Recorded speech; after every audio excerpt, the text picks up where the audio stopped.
This episode was brought to you by our sponsors, Barbarian Apparel, and Above and Beyond Wash and Seal. For more info on any of these sponsors, please go to the links below. Now please enjoy this episode. All right, what's up, Stalemates? We are back with another episode. This is a long time coming guest, should I say that? He's a good friend of the show. I don't know what else to say. He's like, what, 12 floors up from us? He's on the 12th floor. On the Fellers Happy Hour show. Yeah. The star of the show. I'm not 10 floors. Listen, I'm not 10 floors above you guys. Physically. No, I'm just 10 Mentally. floors. I'm just trying to lift everybody up. That's the whole thing. All right. I'm just happy to be here. That's the energy that you're bringing today. Listen, well, just positive You energy. told me that the Secret Service was escorting you in because of all I do the have ammo some that you intel got. that they probably are escorting me in, but it just depends where you want to start. Okay. I mean, if you want to start, Let's start with if you want this. to start in Stillwater, Oklahoma with Daniel Cormier. I like it. That's our shirt. That's an OG shirt. That's like one of our first shirts. But let's say this. He's a co-host of Hager's Happy Hour, podcast friend of the show. His name's Adam Fellers. He wrestled at Iowa, but I want to know, who are you, man? Everybody always asks me, who's Adam Fellers? Seriously, I've had multiple people say, who's Adam Fellers? So who are you? Me, I guess. I don't know. What do you mean? What do you mean by that? Like people ask me all the time. Do you who want is he? should I get out my resume? Like I just said you wrestled at Iowa, but people want to know like what. I mean, you grew up wrestling. Are you a fan? I grew up in Fort Dodge. Okay, I know that. The Dirty Dodge. Yeah, I guess it can be. Do you not like when people say that? Because I kind of get offended when people make fun of Southern Iowa. I don't care. It's fine. It's just like if people from Centerville, like you never appreciate them probably unless you grew up there. I love it. I'm really, really proud to be from Fort Dodge. I feel the same thing, and you read like Drake's comments. Like he always speaks about the pride of being from Fort Dodge. Yeah, I just hate when people like crap on where they grew up. I mean, I did grow up with like a good life down there, and like a lot of everybody in my wedding for the most part was from Centerville. You had like 13 groomsmen in your wedding, right? We rolled. That's a lot of people, bro. It might have been half the population. It's like Nate. Like, It's here's like the Nate thing, though. Diaz, dude. Here's the thing I always tell you. So it goes back to like who I am is. I've told you this probably since the first time I met you. What was that restaurant we first met at? It was over Saints. Rest in peace. Who gives a shit what those people think? Yeah, that's true. And you don't for the most part. But I think that's I don't want to be like an out of bounds, like arrogant prick that's like has no regard or respect for people, like just be obnoxious. But if you think you're making the right decisions and like, okay, all those people that what they think, are they really gonna like what they think or not think? Does it really affect your life in the day? Who gives a shit? No, you're right. And the wrestling community is just real soft and sensitive that way. I think that's why people want to know who you are, because I tell people it's like this. Once I figured out who you were a little bit, we got to know each other. You like to come off wrong up front and then work your way. It's always a test. back. Everything's a test. Because at first I was like, I don't know if I like this guy. And then, well, it's not like I didn't like you, but I'm like, this guy's a wild card. And then the more I get to know you, the more I like you, the more I realize we're probably similar in the sense that you don't go really opposite care. though. You go opposite. I probably do, yeah. Like you're like really like conservative. Like don't be blowing on my cover. I like to test people that take take a stance from the get go on maybe a controversial topic or subject, or just say what I think and then see like, okay, how do they react?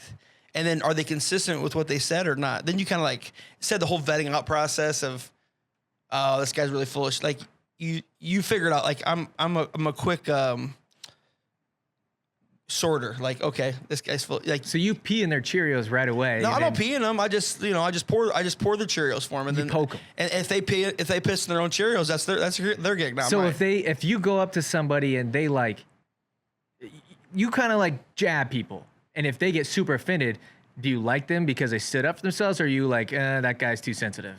What do you mean jab? Give me an example how I jab people. Let's see here. I don't know if you've ever said anything about us. I would never say anything derogatory, like unless it was like. Well, like in Twitter, you go at people. Like who? Like your boy. I've seen you and Fretwell go at it a little bit, but I don't know how deep your relationship goes with Fretwell. Well, it's not very deep. He's kind of just a little guy, so you know. I mean, you can't go too hard to those little guys. Yeah. I mean, the your Illinois boy, thing. your boy, the Illinois thing. You were kind of at the front of that. I still am. But so re-attack, right? The anonymous guy. I don't know who it is, but he's pro Illinois. So at first you guys, butted heads, but now I'm seeing some love. Well, at the end of the day, it's like you stand up for what you believe in a little bit. But he really, I think it's Brian Medlin's now on his account because he can't do anything himself without approval from the board over there. But I think that, we have common grounds. I thought you were going to, what's the Chris guy that lives in Denver or Colorado? Chris Christian. Chris Christian. Like, I'll go I went at him. Even after the PD3 thing, I went after him. It was like, the thing I don't like is everybody's a Monday morning quarterback. Yeah. Everybody has an opinion. And what divides, why the wrestling community a lot of times for me can't get any momentum, anything, it's self-destructive. Like, oh, let's jump on this thing. Let's jump. Like, you know what I mean? Yeah. And whatever side, I'm going to take the opposite just to give a bunch of attention fiends. I think there's a lot of egos in the sport. I think, yeah. but I think, Yeah. but I do think that wrestling is kind of an egotistical sport. And I know we like to act like it's not and whatever, but it's like any individual sport, you got to have some sort of not there's a lot of egoless people in wrestling, but you got to have some sort of ego or pride to want to go out there and be an individual person and win. Okay, that I agree with that when you're competing. Okay. Yeah. But all the people we're speaking about right now are done competing. And Yeah. that's the part. But that doesn't leave you though. That's the problem though. Yeah, I agree. The problem is that your time is come and gone. It's like I told Dylan Crew. I was introducing him this is Dylan Crew. Should have been a 4-time NCAA champ, 3-time, Hodge Trophy winner, just all in fun. But he had knee injuries and shit. You're not tied to what your accomplishments were in the sports. What are you going to do going forward? So a lot of people have voids from their own personal achievements in the sport. Now we're they're still trying to fill that emptiness. So they're validated or justified in other people's opinions. Do you think that's because our sport's so tied to accolades? I think everything's tied to accolades in some fashion, but post competing, if you're doing coaching tied to being accolades, then you're probably not in it for the right reasons. You're going to be pretty angry. As many people that are angry how much emotion they have in wrestling, that's something you're supposed to oh, I love wrestling. And how much fucking drama and angst. It's how can you love something and have all the other emotions that go with it? And the other thing I hate is these coaches and shit, or I said this on the Happy Hour last week. People oh, the NLWC made Gilman, right? Or HWC made Gilman, or Cornell made this guy. Bullshit. They may give him all the opportunities, but at the end of the day, the individual made themselves. Correct. Yeah. And the coach, did you see a lot of these coaches? This is my guy. He's our guy. Colleges want to claim people, and once they're not there anymore, they don't claim them. It's fuck you. You know what I mean? That's pretty shallow of you, and you're pretty insecure to have to live vicariously through somebody else's accomplishments. You should feel lucky that you're part of their journey, right? Those the kids at the club. That's the most fulfilling thing for me is watching kids, maybe not believe in themselves, maybe not win or lose the tournament, but the progression that they make. But it's not oh, fucking, let's get a picture and all the guys that won with me. I thought Izzy did a really good job with that. With Kennedy Blades should be the hottest brand out there up and coming for women's wrestling, right? Yes. Izzy didn't make it about him ever. He hasn't still. It's made it about them, and I think it's. I think that's we just need more of that. You have a role, you should be thankful that you're part of that role, but don't make it about you at the end. It's a big sign, and somebody pointed this out to me. I'm not going to say their names because I don't want to put them on blast, but somebody pointed this out to me one time. It's if you watch the reaction from the coaches when their athlete wins.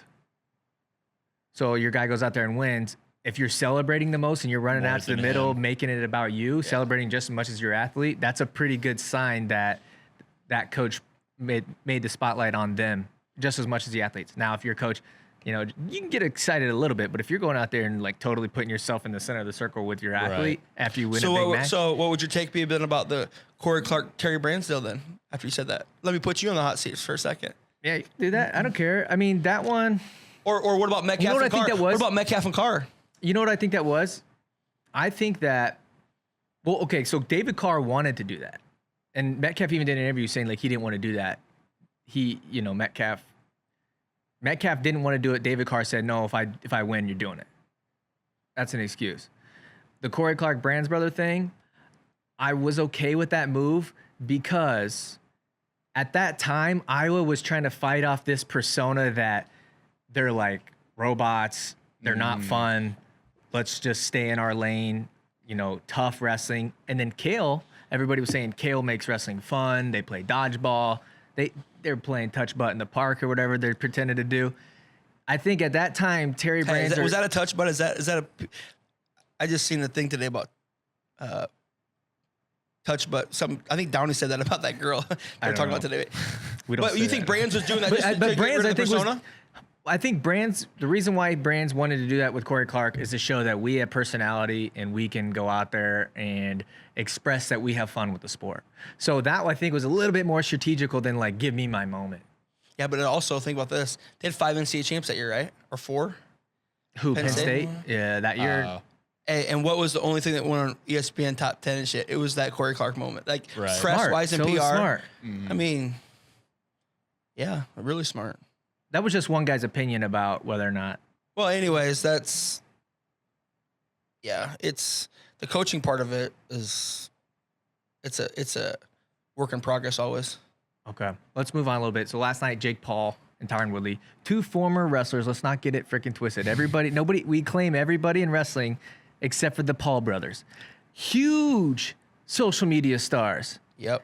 And like, I keep tweeting about Nick Merckx and how much he's promoting Gable Stevenson and Spencer Lee and everybody, right? Nick Merckx is one of the most influential. You got young boys; they probably play video games and stuff. Like people, maybe not your kids, but a lot of kids play video games. And what are you trying to say about my kids?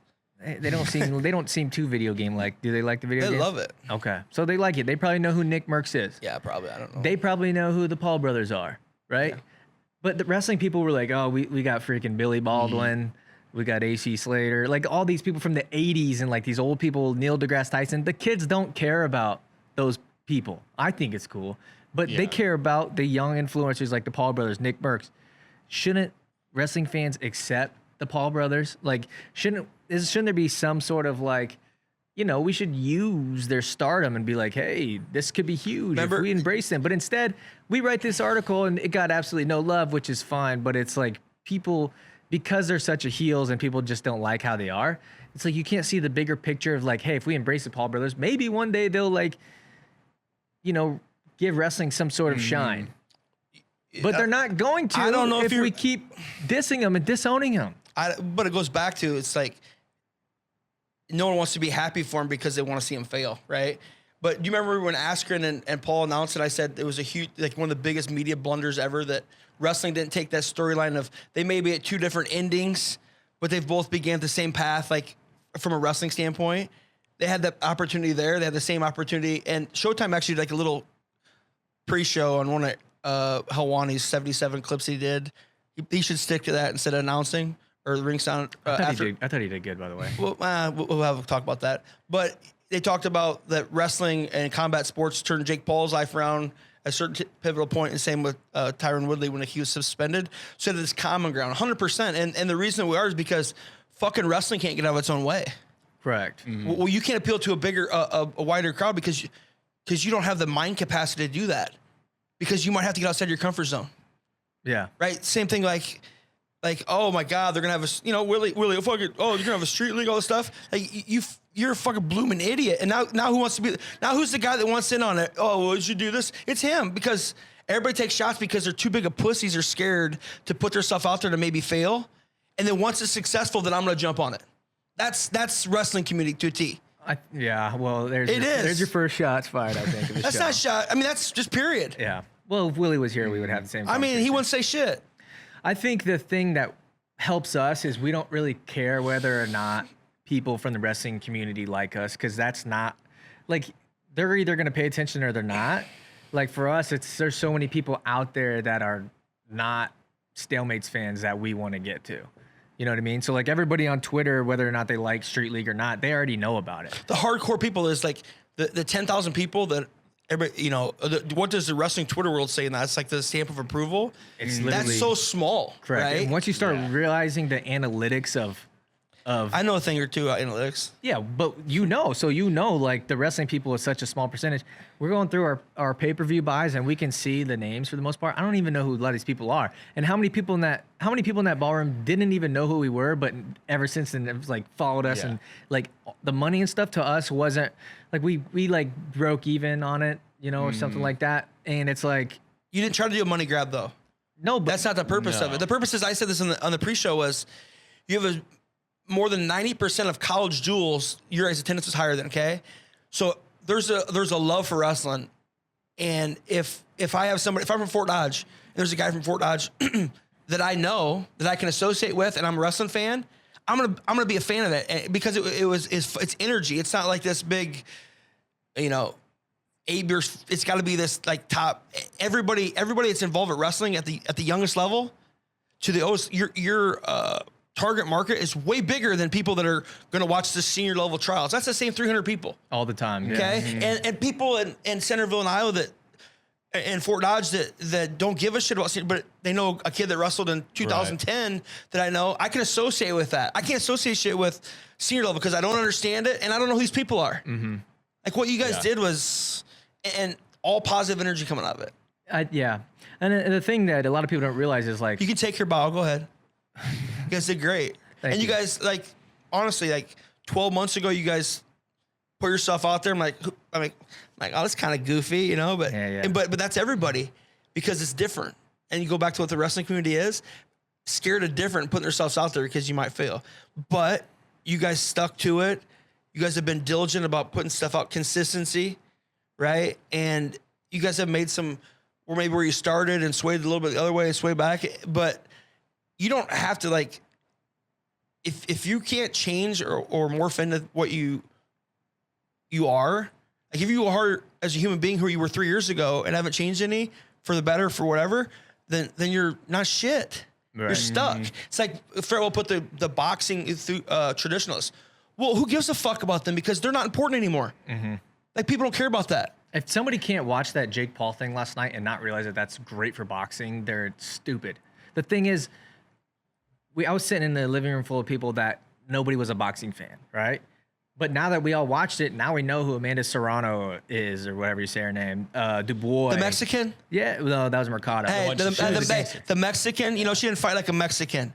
You know, when the trainer That was so wrong. That was, Dude, that's what I'm talking about. That's an example of stealing the spotlight too. Correct. Hilwani, when Hilwani couldn't stick his nose in there and get in the middle of that deal, Logan Paul overtook the mic from him. Yeah, I saw Right. And then he degraded, think about cancel culture.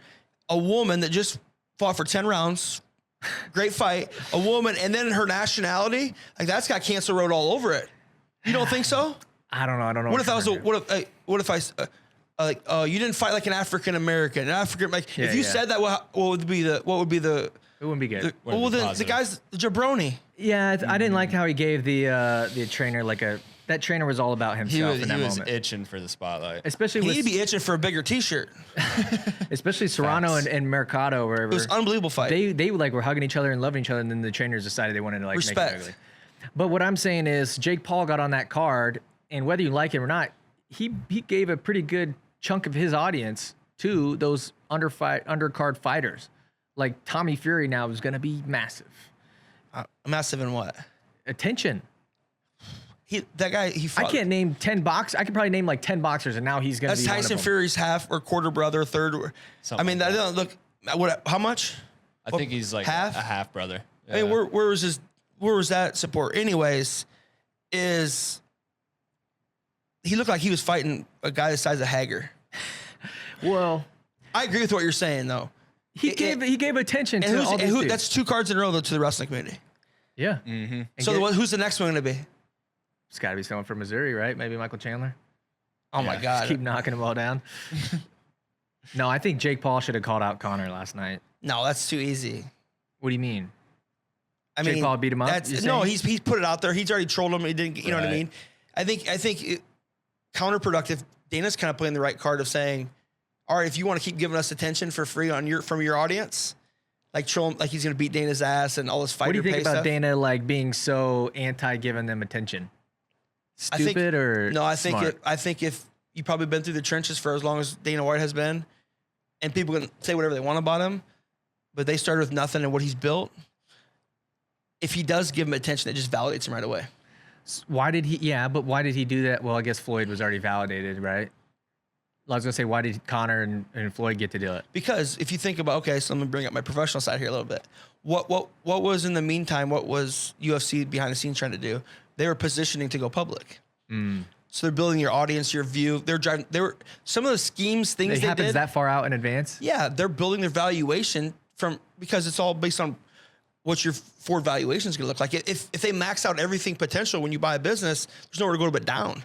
So you're selling them, okay, we could cross over to boxing. Here's what could happen. Like if Dana wants to do it in time, I don't know what the crossover would be. Connor, there's not a brain like Connor out there, period. You know what I mean? But for him to go the other way, and the whole fighter pay thing, let's talk about that for 1 second. Yeah, go ahead. I mean, I'm and I a want to go UFC back fan. to go back to Paul. This fighter pay is like, oh, this guy deserves this much. You were fucking fine joining the organization, earning what you at the time you signed the contract. You were happy as shit that you were going to get a fight and you were going to be in the organization and you were going to get paid. If you didn't have their platform, you don't make shit. Okay, go out and start your own promotion. Yeah, it's not that easy. But that's why. Oh, he deserves more. But people don't understand how much money it takes to run the machine. Correct. And Dana's even said like, "Hey, we'll show the books to these fighters if they want to see our books, they can see it." I think he's maybe talking about dick pic to Ronda Rousey there. No, stop it. So go back to Jake Paul. What do you think the difference in the fight was then? I put it on Twitter. Combat sports is all about footwork. Tyron, he's standing in front of him, not moving, so he could telegraph everything. Same thing wrestling. Yeah. You watch the best guys, like you think some of the best offensive shots, or it looks like a great setup, or they're moving their feet. Boxing, if you don't like. What I found funny about the fight was how many, if you're looking at Twitter and the takes on Twitter, you can tell how many people don't watch boxing because so many people Tyron is pressing forward the whole time. Okay, cage control matters in MMA. It doesn't matter at all in boxing. It's all about. Ask Floyd about that. Floyd fights backwards the entire time, and guess who? Jake Paul was landing all the punches backwards, and I don't know what Tyron was doing. That fourth round when Tyron literally had him on the ropes, and he was going like this, dude. I was getting pumped up, and I was kind of cheering for Jake Paul because I want to see the circus continue. But when he's going like this, and it's like he knew he had him. You got to give Jake Paul all the credit in the world for having that fighter's heart that we all looked. We're like, hey, if he gets punched, everybody has a plan till they get punched, right? He got punched, and he came back, and he looked good from like the 5th, 6th round on. I think Tyron won like 2 rounds. I got to go back and watch it, so don't kill me. But I think Tyron won like 2 rounds. You can see the strategy in Tyron. Tyron was really. He obviously has a mental hurdle about being risk adverse. Okay, so you could also tell at the end. I think it's like 3rd round. After the fourth round, you could see Jake Paul make the adjustment. Like when it's going to get close to 15, 20 seconds, he tried to go to the clinch or so. But Tyron would wait like 3 seconds left, and then he tried to hit him right at the end, right? Because there was no recourse because the bell rang. Right. I could take this risk at the end of the round. There's no recourse. He didn't. He's had that one punch. So if he knocks somebody down in MMA, that one punch, but to really commit himself to put himself out there. I mean, you couldn't ask for more blood in the water. He was against the ropes, everything else, and then he backed off and let him have it. Yeah, for a while. They'd be like taking the guy down, good ready to put him in his back, and I'm just let you up. That's why some people think it's fixed, although it's not fixed. It's not fake. I mean, you can't ask for a rematch No. because he's asked for a rematch just because now he's like thinks he can beat him. But you had all he didn't even try. I guess the part for me that's really hard, and this is just speaking, as a fan, as a Monday morning quarterback, like I guess I could be a guy from Pennsylvania, call me a minio take. I don't know. He didn't try to win the fight, I guess. I felt like what's the worst that's going to happen at the end of the fight? I think he thought he was winning. Get though. the fuck out. He thought he was winning. Did he listen? He wasn't coachable either. And I use that to my son-in-law. I go, when his coach goes, it's 6 minutes. You got to get him in 6, all out. I said, we're gonna see how coachable is. He comes out and he just stood there. I'm like, He's reserved.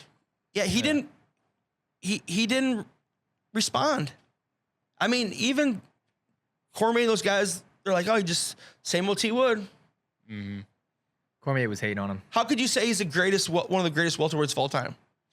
I don't understand that. Oh, he has a hit list. At that time, Robbie Lawler was untouchable, and he starched him. I don't know, untouchable. I mean, he wasn't untouchable in 2000 state tournament when I wrestled him. Oh yeah, you did wrestle him. I mean, he wasn't untouchable then. Yeah, you know you what I'm got a saying? win over You know him, what I'm saying? No, right. But like, yeah, but I don't know. Like, it's all what have you done lately? Going back to this whole It's thing. recency bias. When you said Yeah. about they don't care about the old thing, we're on to the next thing always. Yeah. So The rematch shouldn't happen. I Yeah, think he people needs. don't want to see no, that. in life though, like if you're hanging your head on what you did 2 years ago or 2 weeks ago, and that's what you're trying to justify for today, then it doesn't matter. Society doesn't care. Turn the page. Like, what are you gonna do tomorrow? I think the criticism for Tyron is fair. If you're gonna take that fight, it's like if you lose, that's just something that you're gonna have to deal with. Is people saying that you're washed up and everything. And you like can't that. talk shit like you did and talk about your mom, and I'm not like I watched all. Listen to me. I'm a huge closet watch all that shit. Oh, I do too. I love I it. watch all of it to say, okay, That's part you of the said fun. this. Does the guy really believe it? What were you feeling like before the fight? I thought Jake Paul the whole time. You did. You know, it's crazy. The whole week I said Jake Paul by decision to everybody. I said Tyron's got the yips. He needs a sports psychologist to get himself to throw his hands. And then the weekend of the fight, I started watching the hype stuff, and I Yeah. started to turn, and I was like leaning more towards Woodley. No, I mean the Paul, they definitely try to get him emotional, right? That whole thing with his mom or how that all happened. He said he's gonna clap his cheeks and shit. It's funny. Hey, started banging on, call him, oh, you a gangster. Funny. Let me hear a freestyle. Funny. You know, Tyron's trying to promote his rap videos. So like when he started doing all that stuff, and then Jake says to him, like, I basically saved you. You're a broke motherfucker. And what are you gonna say about that? What Tyron should have said is, this isn't about money. This is about Exactly right. whatever. He should But have he said said that. He said, I'm gonna do this for the culture. So when you say shit like that, when you verbalize and say that, and then your actions don't follow it, like going back to what you said at the intro of the show, a lot of people say, oh, I'm about this or I'm about that. At some point when it comes to push and shove and what you said and what you do don't align, I'm done with you. Yeah. I would like to see him fight Masvidal, Who? Jake Paul. No. You don't think so? No. Tyron should fight that Why would Matt, Jalen wait, Love. why would, what's the upside? Dude, Dana's got the, other than Conor right now, okay, if Masvidal is the second biggest brand in MMA, just think about that. A guy that's like middle of the road 50-50 fighter that they built up because they needed somebody else. They knew he was controversial, had some storylines. MMA right now, or UFC is hurting for a guy with a storyline that people get behind. Poirier, Right.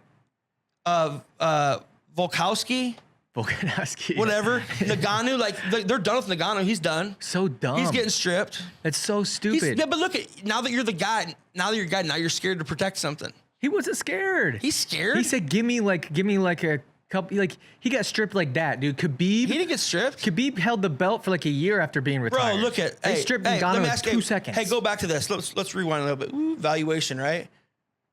What does Khabib bring in that none of those guys do? He brings. Khabib wasn't marketable until Conor went in there. What do you mean? They weren't putting Khabib on any big like. Yeah, but when the Nobody Conor could even thing, when say he, his when he name. threw the dolly, okay, and then Right. that enraged the culture.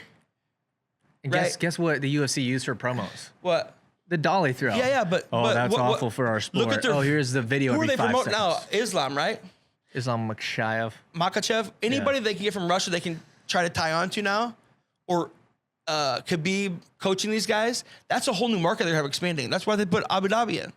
I feel bad for the Russians because it's like, oh, the new Khabib 3.0, Khabib 2.0. Here's the other thing you're gonna hear about the Russians. This is part of my part. This was in the briefcase when I rolled in. So, You know, there's a lot of Zabit. Remember him? yeah, he's gone. He's gone, right? What happened to him? COVID. I mean, a lot of the stuff on you got COVID canceled. A lot of that you look at passport of if you don't think the government's like they're This is some. no, I'm just telling you, Infowars. like right they're here. gonna get if you think that Russia's visa and shit like that, they're not getting kickback or them being involved and somehow get clearance to keep these guys involved, guaranteed. They're going to give clearance to get them involved. I mean, people getting cleared to come in and out of the country, like the influx of the Russians is, you know what I mean? I'm telling you right now, Putin's, I promise you, that comes in somewhere, guaranteed. All right. Government. All right. Let's get back to wrestling a little bit. Let's go back to Jake Paul. I'll talk. Why don't you get him on the next card? Would love it. Who'd you put him against? If you could have your, it would have to be somebody that's not nearly like Jake Paul wasn't very good. Logan Paul was nice. Logan Paul would fuck Jake Paul at fighting. In wrestling? Boxing. No. Logan Paul? don't think so. No. Jake Paul is nice. He'd break him, dude. He's skilled. Jake's skilled more than Logan is. He just fought Floyd to fucking a decision. Half the size. Yeah. Jake tried saying 194 he was going to weigh, dude. He was so sucked down with that weigh-in, chewing on gum and shit. He's like, Ariel goes, what are you going to weigh with? 194. Yeah, right, dude. He was 215 at least, 210. I think he had full that, of PEDs. I think he had that post PED baby fat to He him. wasn't very cut for if he was on PEDs, which probably No, is he like had that post. excessive weight. And apparently Tyron said he didn't get That's something to come out. I guess that guy from Icarus showed up. The Rodrig, the guy that was on Icarus from the Russia. He was there. No, he's Jake's scientist behind the scenes. Yeah, what was that guy's name? George or Rodrigue. No. Who are you talking about? The Icarus Russian scientist dude. Anyways, You think that Jake would lose, or what? You think he'd beat Logan? Jake would beat Logan. Yeah. No. No, I don't think They'll so. never do it. Who's the older brother? Logan. Logan? Okay. They'll never do it. I mean, I wouldn't do it. You think it's more impressive how he fought Tyron Woodley versus how he fought Floyd? Yes. The Floyd thing to me was just too fluky. I didn't care. No, I'm not talking the fluky care. I'm talking about the boxing part of it. Again, I think it was fluky, as in like Floyd wasn't really trying to put him away. I would like to see Logan Paul. Tyron's never boxed before. Logan Paul should fight Tyron. Yeah, but Tyron was nice. He kept his hands up. He kept everything tight, maybe too tight. I mean, I'm not a boxer. Again, don't kill me in the comments. He was stiff, bro. Which is good. You want to keep You it got tight. shoulders, Logan, or Come Jake Paul, up to Dodge and fight like that. You about to get knocked the fuck out, bro. dude. We fight with our hands down in center row, dude. Come on, you don't hit the face. Yeah, you keep the hands by the knees. I'm coming from what is it? It was good. 6 to 12. No, it was good, and like it's all about. Everybody's like, "We'll fight a real boxer." It's like there's nobody in boxing who is super relevant that their fifth fight in was Right. somebody as high of a level as Tyron Woodley. Dude, but you know what Canelo would do to Jake Paul? That's not what it's about, though. Obviously, I know. mean, Did you see that's not what it was Did about. you see what launched last night? It's about building his brand and his relevance in his audience. And he launched crypto, right? Like immediately when the decision came out last night. Smart, Crypto, boom, launch. Who did that? Jake Paul. Oh, Jake Paul. okay. And this This is all about building his brand. Yeah, His audience. He's got this audience that's loyal, that's going to expand. So how does he get more people? And you know what? It's kind of like the Colby Covington. You're either going to love Jake Paul or you're going to hate him, but you're not going to be on the fence. And you have to have an audience But like that. anybody who's worth talking about is like that. Mm-hmm. Most people, like in sports, if you're going to be your own promoter, Floyd was the same way. People hated Floyd and people love Floyd. Connor, love, hate. Yeah. Name one fighter who made as much money as the top earners in combat sports that was universally loved. You have to be polarizing to get that level of attention. St. Pierre. I was a little bit more. I didn't really pay attention back. But like 2-3 years ago, you weren't paying attention? I mean, I watched the fight with Johnny? Yeah, but it was When he lost against Johnny? Johnny Hendricks. No, I'm talking about the last one that he came back Bisping? and took. Yeah, Bisping. I watched that one, but it was kind of past the whole GSP time. I didn't really start paying attention to combat sports like 2013. It's like 7 years ago. Bro, it was 7 years ago. What do He you just mean? fought like 2 years ago. That's the only against fight that I've Bisping. seen. Oh, I forgot you just turned 22. Let's get back to wrestling a little bit. That's what we do. Okay, here. whatever. What do you wanna talk Your about? boy Spencer Lee, Iowa Hawkeye, signed with Rudis today. I mean, this is a Barbarian Apparel podcast. So shout out to Barbarian Apparel. Link down below. Use code SM10 for 10% off. I think. Yeah. But Rudis signed Spencer Lee. Surprise you? You cool with it? You're not cool with it? What do you think? It is what it is. It's my opinion doesn't really matter. I think if he's happy with the deal, I mean, you can see pretty much. They probably take the mold that they did for Snyder, and they pretty much replicate it. Like they probably run a social media. You know what I mean? They have this established brand. I think that the only brand that's proved longevity, and of course they've been probably the longest in this, would be ASICS though. And Barbarian Apparel, yes. Well, I mean, that's nothing against Barbarian. It's just like, it's interesting that I was in Nike school. See, that's what I was wondering. Like, is there any conflict with that? Well, how does it work with like I think is it Patrick Mahomes Adidas and then the NFL's Nike? I mean, it would be probably the same thing. Yeah, but your school is takes precedence. So maybe they did something in the agreement where, you know, he's going to be Nike this year. What do you think Rudis could do differently than like Ironside? Well, Ironside, I mean, the two different things. Ironside's more of a manufacturer. I mean, producer of and apparel. Rudis is more of a brand. Like, you think of brand, right? So you don't think Ironside is a brand. You think of maybe as a retail outlet or somebody that manufactures for it. You know what I mean? Where I see Rudis is. Do you think Rudis though? So what you're saying is you think Rudis is going to be like taking over his social medias and stuff like that? Like, do they? I mean, I just say it's pretty obvious they run Kyle's. I mean, it's different. I don't think you can like. I thought you were gonna say like Rudis versus APS or Nike. And the interesting thing's gonna be like when you APS looks like they have a licensing agreement, right? With Nike. They only have they don't even have that many athletes, do they? But they don't need athletes, bro. They did it smart. Tell me all right, let me ask you this. And this is no like shots fired. Tell me the last athlete that's been sustainable to drive true value to a brand of purchasing in wrestling. I mean, we don't know that, but I mean, see what you're just saying. perception. I think Jordan Burroughs probably Okay, was. Jordan Burroughs. Okay, now give me the next one. Yeah, you can. Assuming Snyder. That's the first person I thought of, really. Snyder, they don't even talk about him like The only argument that I think you're right, but I think the only argument is we know that wrestlers' popularities is sometime throughout college, and this is year one of being able to see if somebody can do that. But then you're only gonna have like a 4-year run. But it goes back to that audience thing we talked about. This is an interesting conversation because you say, oh, you want to reach to what's the audience that's gonna move the majority of merchandise or shoes Iowa. in the wrestling? No, not even Iowa. Age group. It's your youth freaking wrestlers. Correct. Yeah, Right? It's up to high school. that's where the numbers Okay, are. and the average wrestling for them, they may know like 3 people, right? But you look at these other, they don't. If you put like the U.S. World Team down and said, okay, random high schooler's going to buy something. Who are these people? Like shit, maybe they know 1 or 2 of them, but that's not going to give them a reason to purchase something.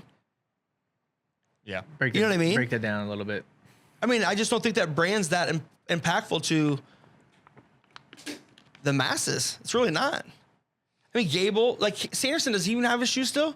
I don't think so, unless they're retro. John W. That's their Gable's the only one that still got shoes going on. Dan Gable. You don't think the only thing this is what I would do if I was, and I don't know anything about this. You know more than I don't me. know anything either. If I was a company without a face yet, then it's smart to go get one guy to be your face of the company. Right? Like Rudis went and got Ben Askren right away, kind of put him on the map. Where's that gone? I don't know now. Is he still over there? Wait, did you see Rudis in any of his so. Triller or stuff like that? Like They did the shoes, didn't they? yeah. You could say Scrap Life, but I mean that's a good example. That's been a whole company that's been built around. Plug your mic back in. Sorry, He keeps touching. That's- Say it again. Scrap Life. Scrap Life's been a brand that's been built all around athletes, pretty much. Right? Is it working? Is it I don't know. translating? I mean, it looks good for David. I mean, it looks like David's.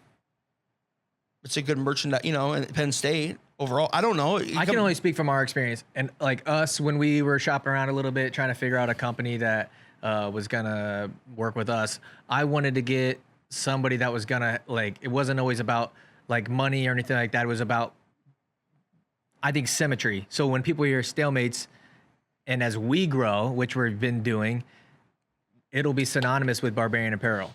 Right? So if you hear stalemates, you hear Barbarian Apparel. You hear Street League, you think Barbarian Apparel. And so for us, it's more about like name recognition, and you know we're tied into it with them, rather than like, you know, us getting paid or whatever. Like the resources that they're able to bring, like just validity, rather than just like, hey, buy this. My whole shirt. thing is like, what's the percentage impact from a consumer standpoint based on What's the last time, like, just do non-wrestling, is someone's endorsed an item that made you purchase it? I mean, I don't. That's So more, is it it's like more of the a top- youth thing. It's It's more of a the youth thing. top barber in the You can't tell me that little kids aren't like. That's like for little kids. What do you mean? Like it worked out with Michael Jordan and Nike. Mm-hmm. Like everybody wanted to be like Mike. Like Yeah, it well, helps. did a 100? Did you remember from the documentary? Did like 110 million year the one. first year, yeah. Okay, but that was a new, different shoe though, right?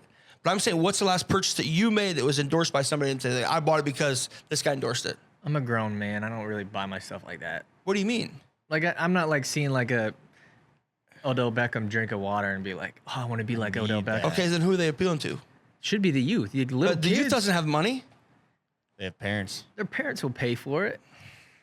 Man, a lot of safe sport influencing going on, I guess, with the purchases. You don't think so? You don't think if Spencer Lee goes and has like a knee pad and starts promoting it, that it's like, hey, here's a new knee here's pad. the ACL, the recovery knee pads, not for wusses, only at Rudis.com. Maybe. I don't know. I'm keeping it open. I do think though, I don't know. there are, and we almost did an article about it. Maybe I don't even want to say this. 'cause Don't I do still wanna articles. the People article. don't just do. You should just do a vlog. You need to get away from articles. I like the articles, dude. Yeah, It's but about- listen to me. When's the last time you really? Again, go wrestling back. people are old, dude. Go back. They like the you articles. You can't be going both ways. He just went both ways on me. He said, "Oh, it's the youth. Now it's the old people." Everybody. When's the last time you sat down? Majority of people read anything. Everybody watches everything. Everything.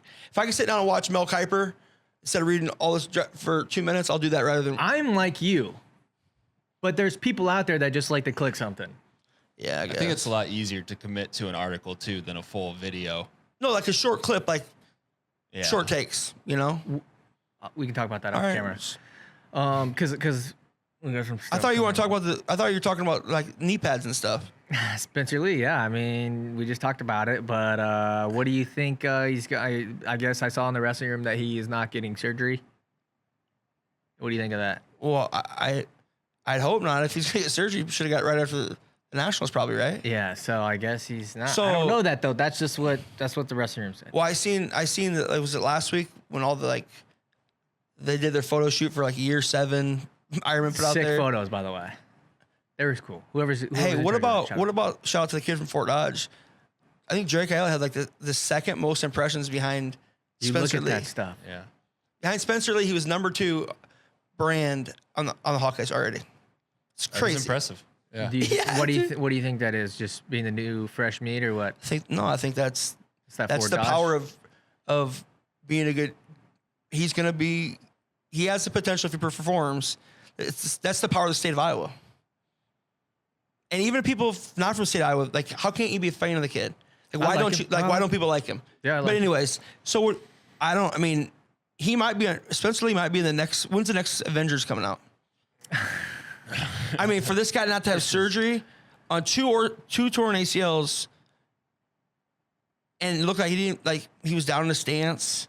Like, I'm not a doctor. I play one in a soap opera, but not having any ACLs in wrestling and just however they repaired it, he's got to have surgery. At They're some point. doing like a witch doctor thing, right? Somebody said that Like their most- prediction was he was gonna do this year and then get surgery and then be ready for 2024.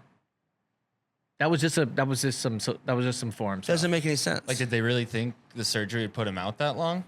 Well, it's a don't big know. commitment, but what do you think of? Why would you? He still has a red shirt, Yeah. still has a medical, right? You think that? Well, so okay, let's play the what if scenario here, Okay. because Hawkeye fans are good at that. I'm good at that. Cyclone fans not so good. You're getting better at it. I mean, there's not as many what ifs. Got it. Where is the Ames van, anyways? I She sold it to gone. my dad. No, you didn't. Yeah, he still has it, but he bought it. He took it off my hands. He's All right. Yeah. Next topic. What happens if now all of a sudden he didn't get surgery? You know, rumors, Dayton Fix come to 25. Nick Suriano going 25. Someone else at 20. Like, he gets beat, and like now it's all this. What if he didn't get surgery? He wasn't healthy anyways. Smart For who? for Spencer. Fuck no. How? What do you mean it's smart? Build in a little bit of if something to fall back on. to He wouldn't. So first of all, Spencer Lee would not make the excuse. It would be it'd be the fans. I'd be like, you know, well, if he would have got surgery, whatever. But he was only going to come back once he got the extra year given back to get his fourth, right? He said that. So now you got your third, right? You still have that red shirt, you still have a medical, and you don't give yourself the best opportunity from a health standpoint to get the fourth. To get your fourth, and you're going in 50% to begin with. It's pretty risky. People are already going up though. Vito said apparently. Did you hear I said who's coming down though? Dayton Fix. Suriano, 1,000% will be at 125 this year. Sources or we're not talking about it. I feel like that's been being talked about for a while. No, real. It is being talked Real. about. He was supposed to do it last year, but then something happened. Sources, dude, trust me. No, 1,000%.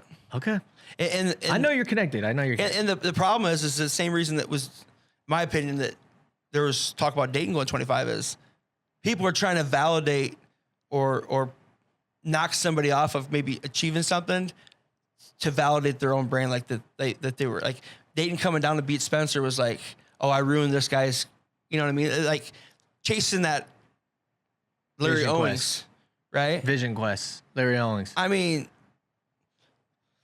only thing Suriano needs to do is, in my opinion, like, Get into a school. well, what do you think about?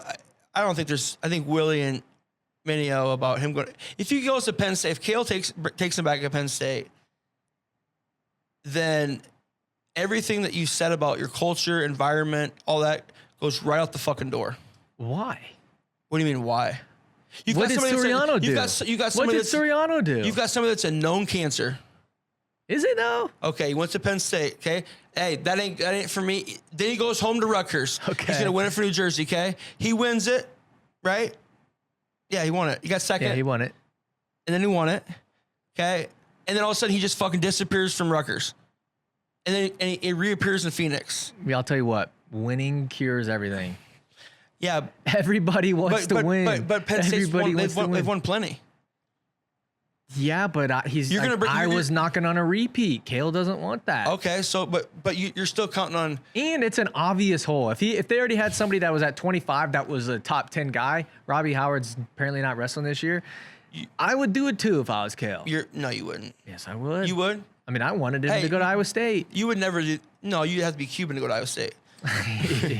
No, you wouldn't do it. If you did that, you'd take a bunch of try to take shortcuts in this business, and you haven't done that. You're a long-term vision guy. You wouldn't. We got flack for having Downey on the card. No, but you didn't. But you rolled right with the punches. I'm just telling you. Okay, so let's play this out. RBY's there. 32. Okay, great. Gilman's there. Okay, Wait, who? Thomas Gilman. We're talking college. Yeah, but okay, they're just gonna bring him in for a Training partner. 6-month enrollment. I don't know. What's the upside? He cares about it. Kale cares about winning another national title. Okay, so if he comes in and that does happen, right? Basically, you're telling all the rest of what's all the press going to be around? Who's going to get all the glory that they won the fucking national championship for Penn State? Suriano, and they've never been about the individual, the whole thing. I think from a philosophical standpoint, it would crumble everything that you've said publicly of what you stand for. What do you think, Tyler? Am I right or wrong? They've been see what known. you're- They've been known though to bring in the best guy. Like they had. He was there. He left. He said he went down the road. It's not for him. He was there. He left. Okay, and he was going home because they're not about it. Now you're gonna say, okay, we're gonna be on your knees and bring you back. And guess what? He's got a track record. Who knows if he makes it to the NCAA tournament? I mean, he was one of 500,000 people to test positive for freaking COVID of all wrestling tests ever. I mean, that's a fact. it is a fact, but I don't know if. Here's the thing. Oh, you don't like to be put on the spot like this? What? No, I'm ready. You bring that I'm Jersey ready. stuff. Bring that Minio heat. Kale's done it before. With who? Andrew Long. He wasn't playing for a team title then. He was at Iowa State And previously. yeah, There was he previous hadn't been ties. there before. He was at Iowa State with Kale, Yeah. and then Jackson came. Oh, in, you Jackson came and kicked him off. mean then he left and went to a different school. Then he went with him. That's different. So did Jake Varner. He did it again. What do you mean did it again? I'm saying with him. You asked if he's ever done it before. He's You done think it before. Bubba Jenkins would have came back? He took Bubba Jenkins back? Ooh. It's situational. It's situational. He knows that Iowa has one more year, but then this thing is going to be over for Iowa for a little bit. Whoa. Shots fired, Tom Brands. No, it's just Tom probably knows that. You think that? Look at the lineup this year to next year. It's like just like Kale. Kale, you have to take a punt year once in a while. Okay. Kale did it. Iowa's probably gonna have to take a punt year. They'll be right back in the mix if it doesn't pan out for Oklahoma State. But I don't think it's not a bad look for Kale. Yes, it is. Dude, if they got him back in, dude, he only has to be there for like. He's gonna roll in January wherever he goes. First of all. And be there for like 6 weeks. But so he's went from Penn State. If they win, all that other BS is, who cares? But it's not about Penn State. Then it's about Suriano. But Kale doesn't want to. Kale doesn't want the. I don't think Kale cares about the notoriety. He cares about winning. He just wants to win. He wants to win. It's about the notoriety for Penn State, not Kale. It's not like Kale cares. Kale will get the notoriety because it'll be like, oh, he landed this guy again and won it. Watch for the memes. Watch for the tweets. Everybody's gonna say Kale freaking did it again, but he doesn't care. He doesn't care if people think Kale plays dirty. He ain't bringing us. I mean, no way. Where else would he go? I mean, it's mind-numbing that he's not just enrolling at Arizona State, really. Okay, if you want to talk about having a bet, like that's going to make Arizona State now look the greatest. You have the returning finalists, and you bring in this guy Suriano to take his spot. Can't go to 33. They already have somebody else at 33. He got a free COVID year last year. Didn't count it anyways. I guess I don't know if he hadn't redshirted yet. What's if you're trying to build a brand though for Arizona State? Who's their top guy that you build a brand around right now on their team? You can go to WrestleStat and look up their team if you want to. Anthony Valencia. I mean, the Valencia brothers. He's gone. I thought. No, he's going to come back one more year. He tore his ACL. He's still around. I think he already announced that he's coming back. Yeah. Come on, dude. You didn't just reach for that The straw. Air like that. Valencias are out. He's just going to pump them out.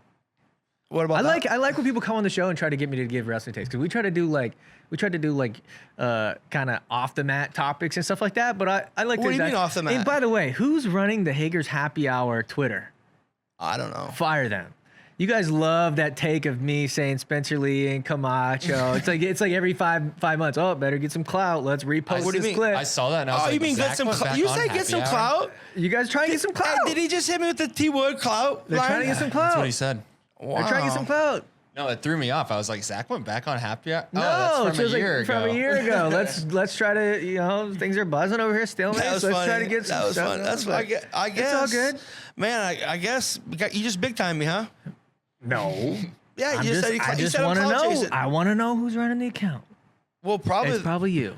No, you think I'd have that? He's horrible running thing? not Iowa Wrestle. Oh yeah, he's busy doing that. He's got No, the burners. yeah, Dude, I think he's re-attacked too.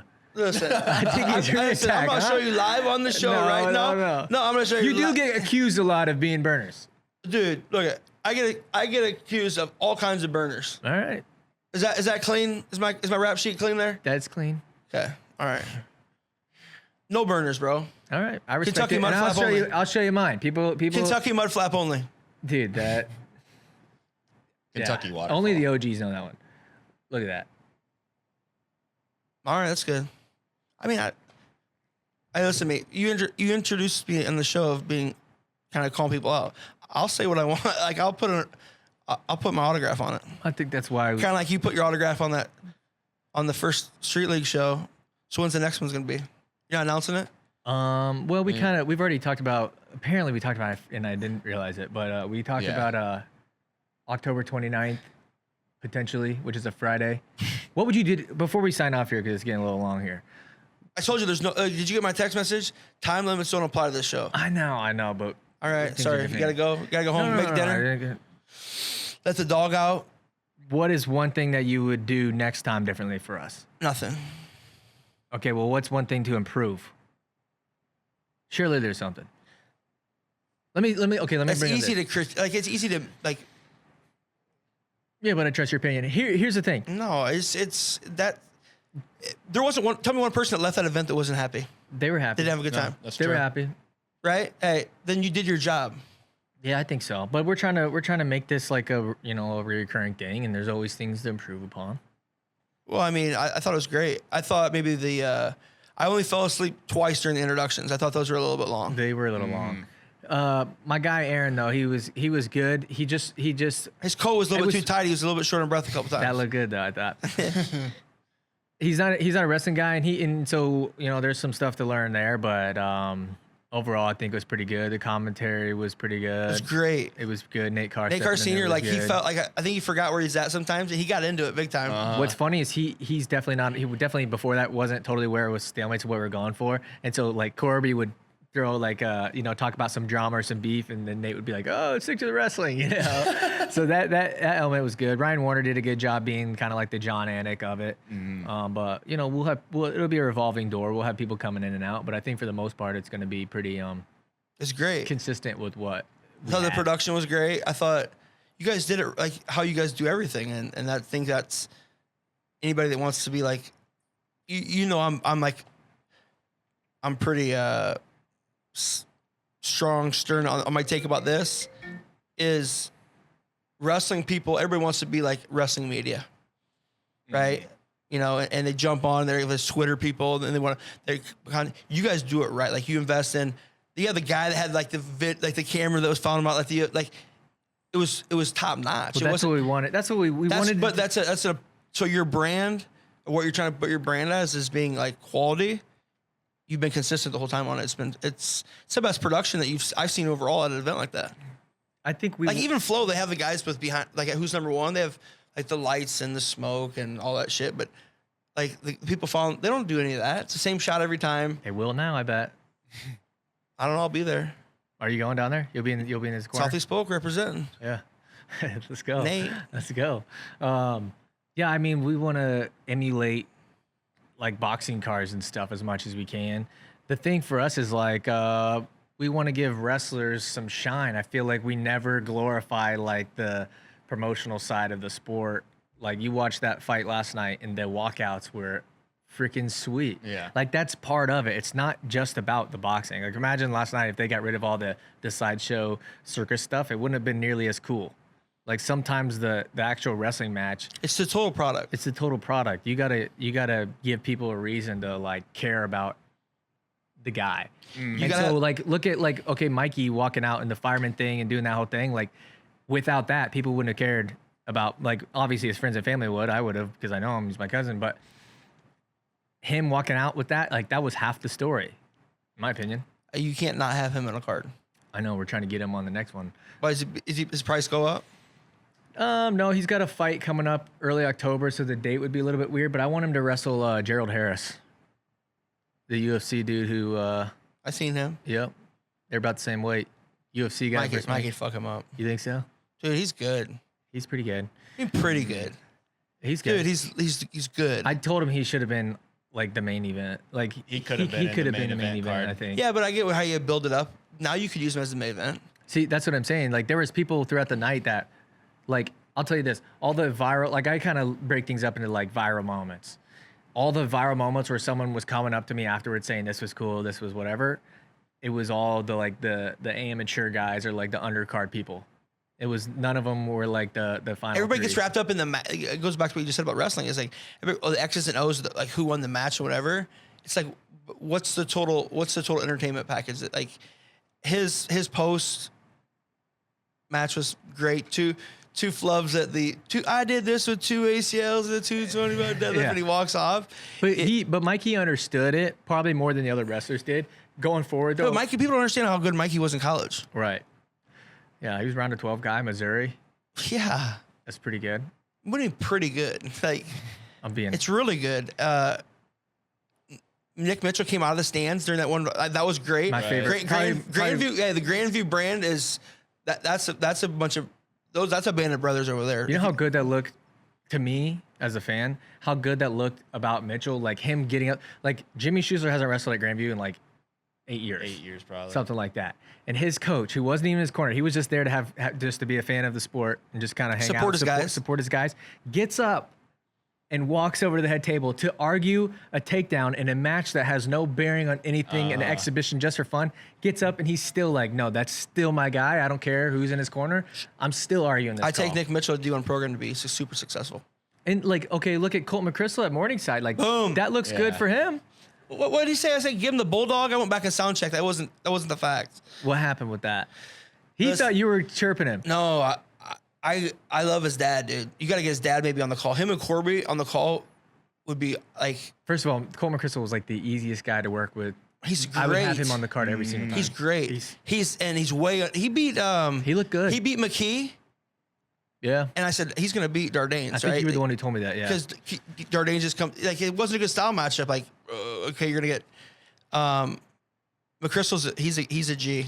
Yeah, he is. He's a G. And who else is a G? You know, I didn't even get any shout out, and maybe I'll call it Chase a little bit. Did you like? It was funny because there's a little bit of lull in the action, and I had all these dollars from the bar, and I lined up like 20 of them like you're at a strip club, and the Peyton Sheridan coach got it, and when he got the pin, I grabbed them all and threw them out like a strip. Awesome. And then that ref came over and threw them back. Did he? Yeah. Yeah, that's funny. I rode Bill Reed. He's from Fort Dodge originally. Did I tell you what he said? So we get done with the match, and like everybody's kind of hurtling into the locker room area, and it was Jim Torvik, and then Bill Reed walks in. I was like, hey man, I was like, that was awesome. Like that was awesome. And I was like, you guys have good? Were the people cool? And the first thing he says, do you know Adam Fellers? And I was like, yeah. He goes, we're both from Fort Dodge. He was in my ear the whole night. You know, he was he was the first thing that he said, but he loved it. Like they were great, and they were good refs, and like. We had to find refs that had a sense of humor and knew like what we were going for, because they take their job very seriously, and like that kind of stuff could be a knock on them potentially. They think that it could be a knock on them. So if they're trying to get a bigger gig, they think if they're involved with something silly like that, it's it not might silly hurt them. though. They supported the sport. That's the same reason they were officials. I kind of screwed it up because I was telling Troy Seeley was helping us. He was the one facilitating us trying to find the right ref. And I kind of screwed it up by telling him that it was going to be a little WWE-ish. So I think that they thought it was going to be scripted. What I meant was like, it's going to be WWE in the sense that these guys might have silly walkouts. They might be calling each other out. Like there might be some antics. But as far as the wrestling goes, it's obviously real scripted. Friday night. It's obviously real, not scripted. Yeah. A Friday night Halloween show for Street Leagues 2 will be unmatched. I think so. I think so, and you gotta have a costume even as a spectator to come in and watch. Yeah, like you want to make like theatrics out of this thing, or the people that come out, they have the costume and stuff. That'd be awesome. And the great thing is people want to be on the card. People reaching out to you. Oh yeah. What about when I looked over and I felt bad for the kid from Sam White? Yeah, I got a drink and I look over and I go, dude, you got no one in his corner. He loved that. Well, I asked him, and like I was like, hey, you have a coach? He's like, no, just me. And then I almost said like, well, do you want somebody? But then I was like, well, he sounds like he like wants it to be that way. But then it turns out afterwards he was like super pumped that you were in there. I told him, I said, the next card, you come out here for a couple days, come to the club. He goes, you know, my coach was just like, for me, like, you know, knowing he's coming into the match, Corby said some things he struggled with and why he wanted to wrestle and stuff. That affirmation, or like being able to give somebody some hope to keep going, dude, that's what this sport's about. Yeah. I would have, like, he did lose to Dylan Cox, and Dylan Cox looked really freaking good, but he was like the first person to be like, hey, I want to do this again. Like, it's about giving guys like Sam White, or even like my buddy Garrett Owens, who just runs a business now. Congratulations, Garrett, you're having your second kid. That's awesome. Where's he from? Centerville. He's the one who wrestled Agnich. But those guys, he got highlighted reel, didn't he? he got a highlight reel. But those guys, it's about making those kind of guys, even from those guys all the way up to Kyvan, it's about giving them a moment to feel like they're Conor McGregor for the night. Like their friends and family got to come and watch their guy pretend like he's the next John Cena or freaking Jake Paul. Like it gave him an opportunity. Jake Agnich and Dan Knight. Dan Knight said he's in. Jake Agnich might be getting, potentially might be getting Dylan Cox. Ooh, I don't think he wants that smoke. Who? Dude, Dylan Cox, like those MMA guys. They stay in shape. Alan Waters, like, shout out to him. I said, this is Flapgate 2. You know, I got a picture with him and Jason Keck. Those MMA guys are in shape, man. They are. The Alan Waters match was a little bit of a mismatch because Parker's so big. I mean, I would like to have shout Alan out Waters. to Agnes, though. Like, you know, sometimes I rib him about stuff, but for a coach like that to put himself out there, right? The energy that his athletes had watching him, like that's my coach. Like, okay, so if you go back to the room, in their Twitter, they said that. Well, who runs their Twitter? That's a whole other thing too. But hey, if you go back to the room and your coach put himself out there to maybe get beat or like, you can buy in a lot more to this guy. Like, listen, he's not just, he actually did it. You know what I mean? Dude, so on the Street League documentary, which drops either tonight or tomorrow, there was 2 quotes that were like that. Peyton Rice is a coach at West Bend here in Iowa. And I know that's that about Emmitsburg. they were talking about, he's the coach there, right? The head coach, I think. And he was like, yeah, I just wanted to show my athletes it's okay to like step out of your comfort zone and do something like this where, you know, I can show my athletes like you want to step out and like who cares if you win or lose? It's just about just in life, stepping out of your comfort zone. Kyvan also had the same quote about Willie Miklas. Like he can go back and show his guys at Michigan State like, hey, it doesn't really matter. Just go out there and wrestle. Like who cares if you win or lose? Just go out there and show your athletes or whoever that you can go out there and compete and just test yourself, you know? Willie Miklas is one of the best human beings I've ever met in my whole life. This is something that we didn't talk about on that recap episode, and he didn't really want me to say this, but I'm going to say it anyways because it makes him look really good, and he deserves this recognition. So the way that the pay structure was set up is if they showed up, they got a certain amount of money, and if they won, they got a certain amount of money. And that little Dana Jr. shit.